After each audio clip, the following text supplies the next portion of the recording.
right, good afternoon, everyone. So today we're going to talk about Synergy, so HPE-based Synergy. We've also got a Docker demo as well that we'll run on Synergy, and using Chef Automate and also Inspec as well. So we didn't actually have Inspec within the title, but we're going to use Inspec. We'll demo it today as well. We'll take you through that, show you how to make the code work. Should be fun. So up here presenting with me is Nigel Wright from Dimension Data. Hello. Want to introduce yourself, Nigel? Sure. Yeah, so I'm the Principal Cloud Consultant at Dimension Data New Zealand. So worked with Anthony quite a lot in our earlier incarnation at HPE. So pretty happy to be here. Thanks for attending, even though there's a lot of exciting other sessions on at the same time. Yeah, I think we're up against Habitat. So I know, we're up against Habitat and yeah. Splunk, I think, yeah, as well. Yeah, so yeah, probably got done by that one. So I'm Anthony Rees. I'm a solutions architect, and I'm based out of Melbourne, Australia, and I work for Chef. Okay.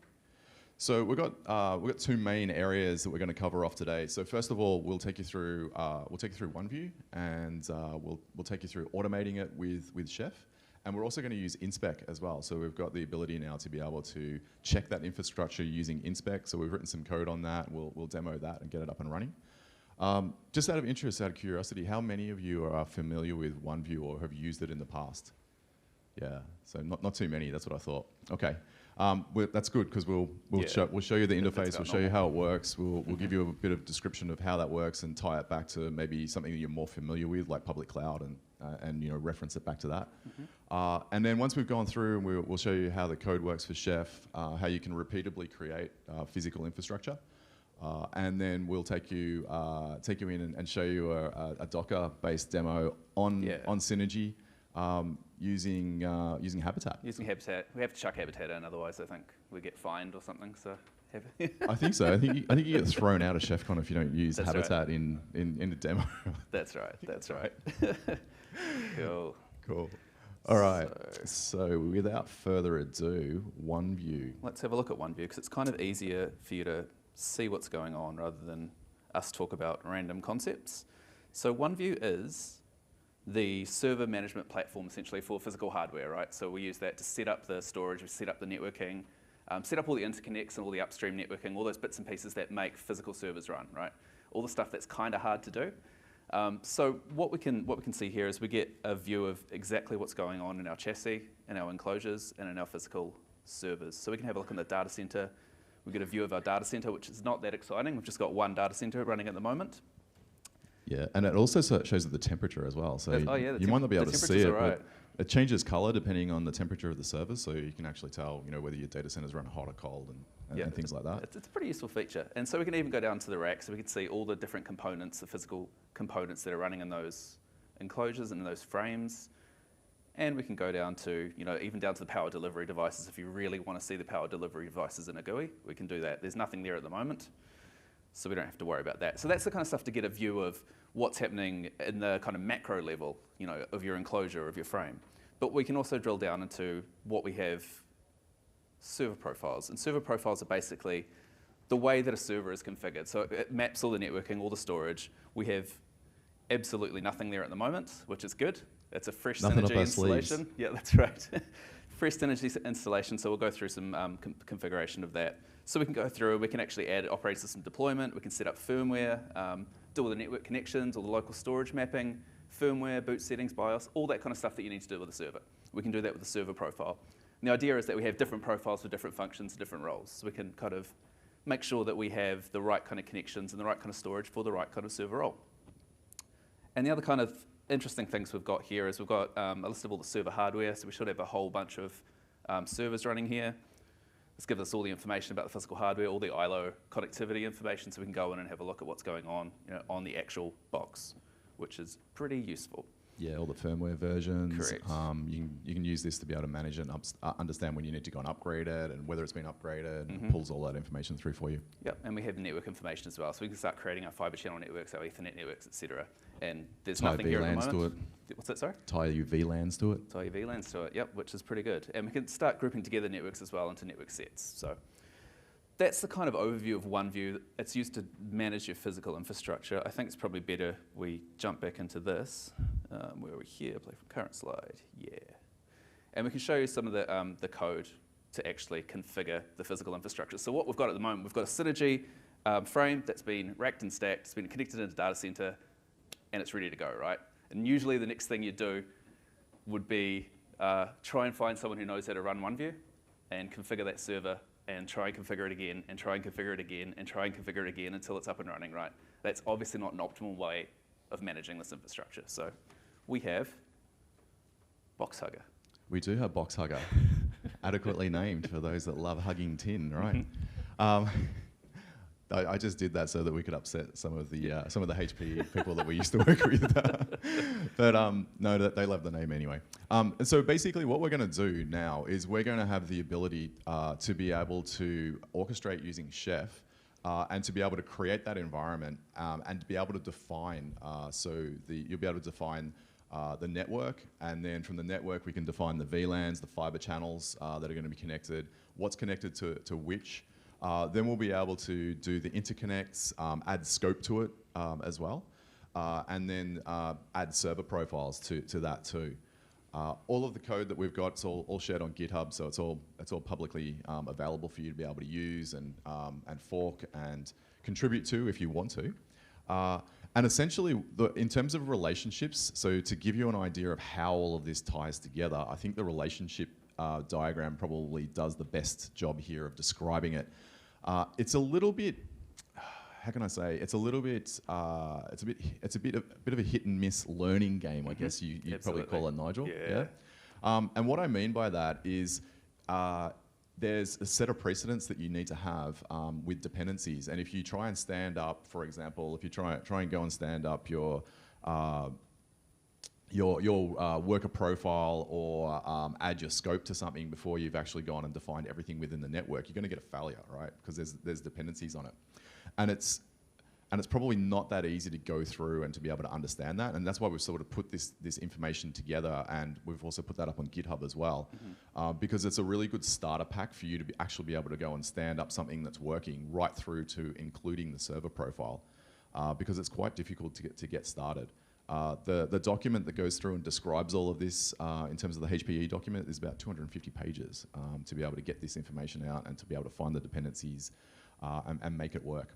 I like one image rather than 300 and 250 pages. You know, it makes it a little bit easier. Yeah, it's probably a little bit easier to read, right? And so what we're going to do, so we'll demo this in a second, and essentially what we're going to do is we're going to go and create that Ethernet first, and we'll add the VLAN to it, attach a fiber channel off to that, which will basically give you a network set. And you'll be able to see all of this start creating immediately. And then what we'll do is we'll then attach it to the particular Synergy machine, so to the physical hardware that it's going to be running on. And then we will attach that to a server profile. So the first server profile we're attaching to is the Docker. Yeah, so we've got a server profile set up for Docker. Server profile. We're going to have a Docker Enterprise Edition running on top of our Synergy installation. It's the whole point of this one. Yep, and we'll need that for later. So all of this sets ourselves up for the Habitat Docker demo on Synergy afterwards. So we'll go and create everything that we need, and then we'll go and utilize that afterwards. And one other thing that we need to realize as well, and you'll see this when you go and have a look at the default profile, so that's contained within the cookbook, is that on the left-hand side are the steps that you go through to go and create. Because as I said before, there's a set of dependencies. You've got to follow that dependency tree before you can actually go and create. But to successfully delete, you can't follow the same set of dependencies, and it's not even reversed. It's actually a completely different order. And if you try and do it in any other order, as Nigel and I found out, yeah, things catch on fire. Yeah, catches on fire. It doesn't work, right? So also within the notes, and we've set this up so there's basically a case statement and an if statement that goes in there, and it'll work out whether you're deleting or whether you're creating, and that's probably the easiest way to describe it. So let's jump across and have a look at the code. So this is really important because what we've seen in the past is people, when they start to manage these physical infrastructure pieces, people have their own way of doing things, their own way of naming things, their own way of connecting the networks. And between one sysadmin and another sysadmin, it could be completely different. And then when you have tens, hundreds, thousands of servers, it's a nightmare to actually see who's done what and is there any standard here, right? And we're all about standardization. So it's kind of critical that we have something like this. Yeah, 100%. And so as you can see, as soon as we take a look at all the attributes that we can pass in, so of course this allows your administrators of the platform to be able to define what's the Ethernet that they require, the fiber channels that they're going to go and connect to it, the VLAN IDs and things like that, and all the way down to the enclosure group that you want it to go and use, what's the server profile that you want to go and attach to it. You can attach multiple server profiles so if you've got a multi-tiered application, for example, you can go and attach server profiles for your database, server profiles for the web servers that are going to sit in front of it, the load balancers, and et cetera, et cetera. And really, it's just a loop that you're going to pass through it and be able to leverage that. Mm-hmm. I think the interesting thing is here, and I think from our experience when we were at HPE, is that if you don't use a repeatable pattern like this, you get into a situation where we've seen customers that have had environments that are just not even similar to each other. No, right? So dev not does even not close. reflect the next environment, which might be system test, all the way through up into production. And we've even seen environments where you've got data center 1 and data center 2, which are their production environments, and they've got completely different naming standards. Different VLANs in the network. Different VLANs and the it's madness. And with this, it's so easy for you to be able to create it for your dev environment, test it, and then rinse and repeat essentially. Mm-hmm. So you want to talk about that other customer that had the issue with multiple environments not matching each other and not even looking the same while I run this code? Yeah. So generally, what we saw was it comes back to that missing VLAN, right? So we had an issue with a particular customer who.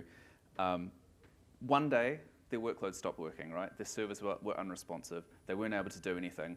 And they went through that kind of day-long, 2-day-long, what's happened, what's changed, I don't know. And no one really thought to go and have a look at maybe see what OneView's doing, see if anything's been removed. There was just no way of tracking that. And generally with things like OneView and things like ILO, there's one username and password. There's admin and whatever the password is, which is usually something stupid, right?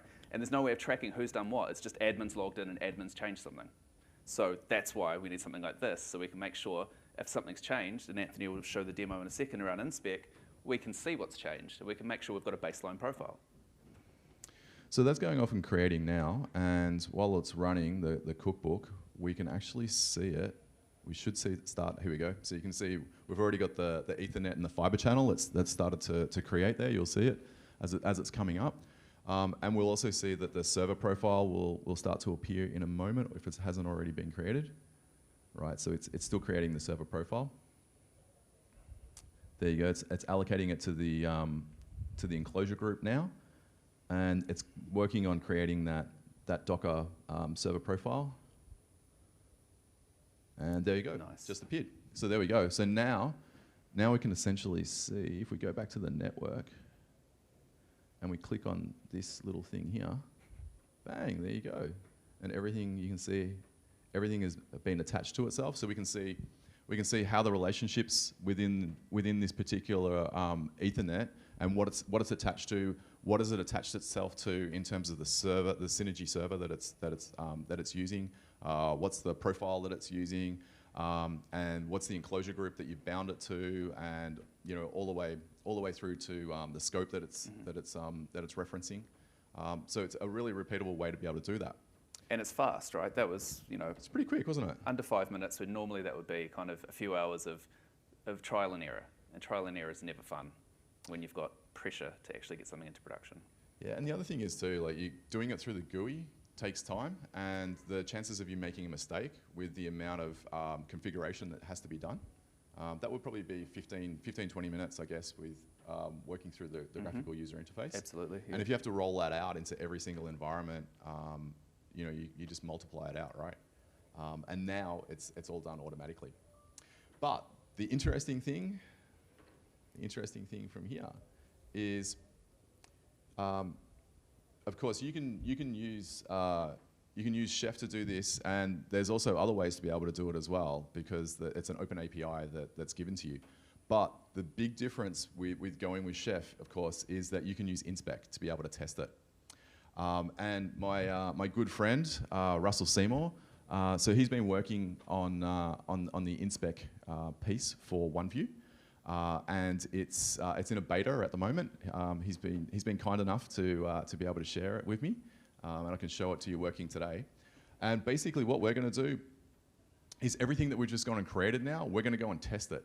So you can have these tests running continuously, have it running in A2, right? Bringing all of that information through into reporting, run it daily, run it hourly, run it every 10 minutes if you want, and make sure that the configuration for each one of your environments is identical. You can even use it, for example, to be able to make sure that production environments match each other as well. And that gets rid of that issue that I just talked about before. You know, if that had happened, someone had removed a VLAN, you'd probably get an alert before anything bad happened, right? So that's kind of critical. We need to make sure that it's exactly what it should be at all times.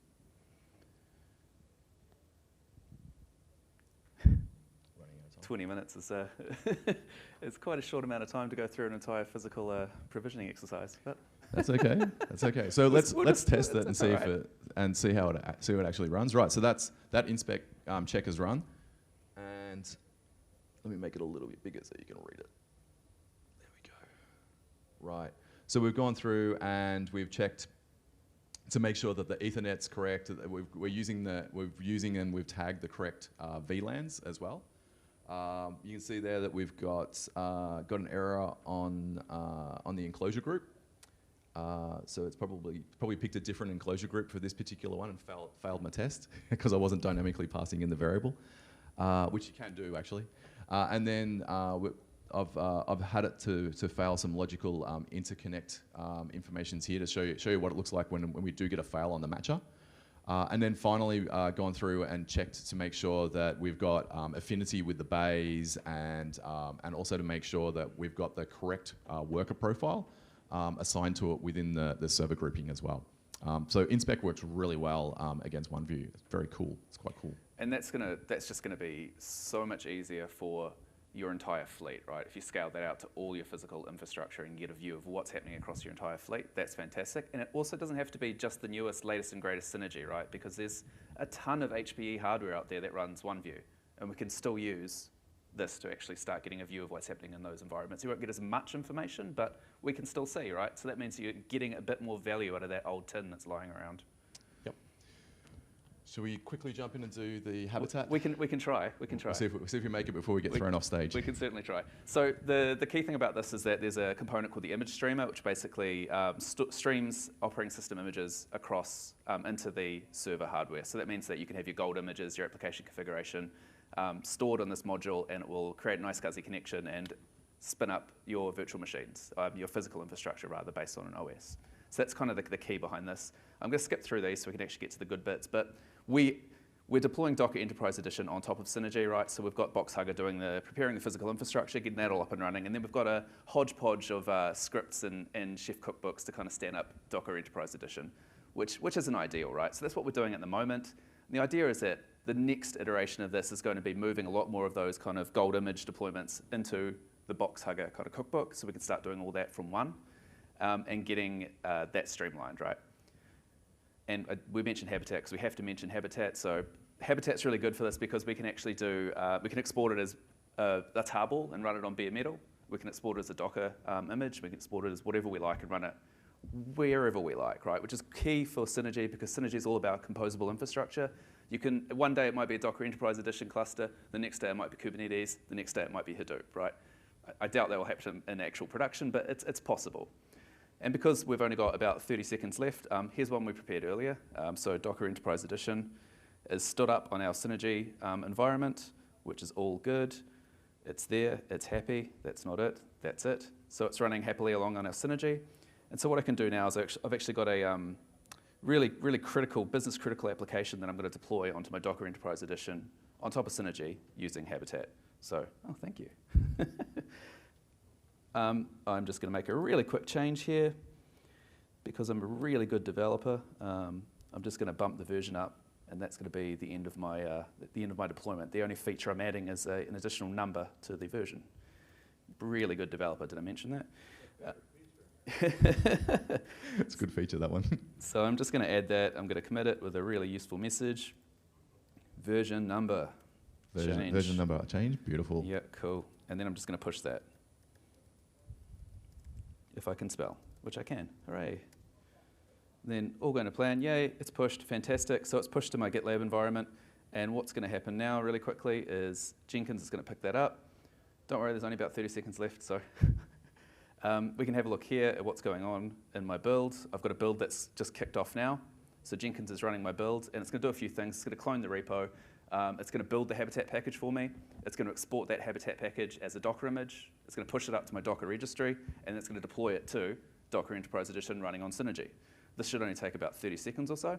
It's going to happily build that package, so we can just quickly drill into this, and we'll see what's going on. We should see a whole bunch of Habitat goodness. Yes, you're probably really familiar with this now, a lot of checkboxes, a lot of verifying and installation of packages.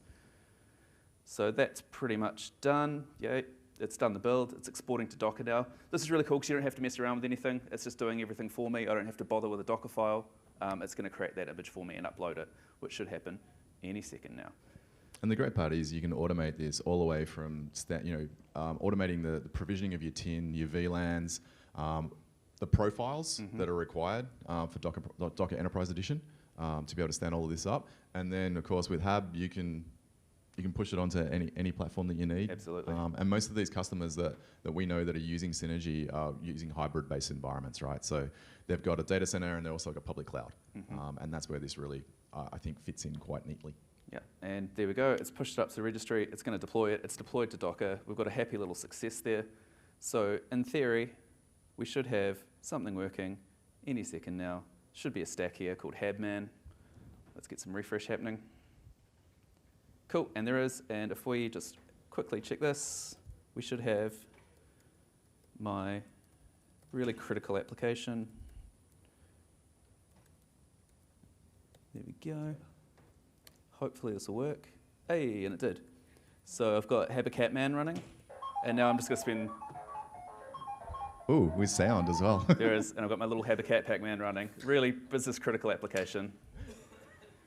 And that's all done on Habitat, Docker, Synergy, bare metal provisioning, right? So...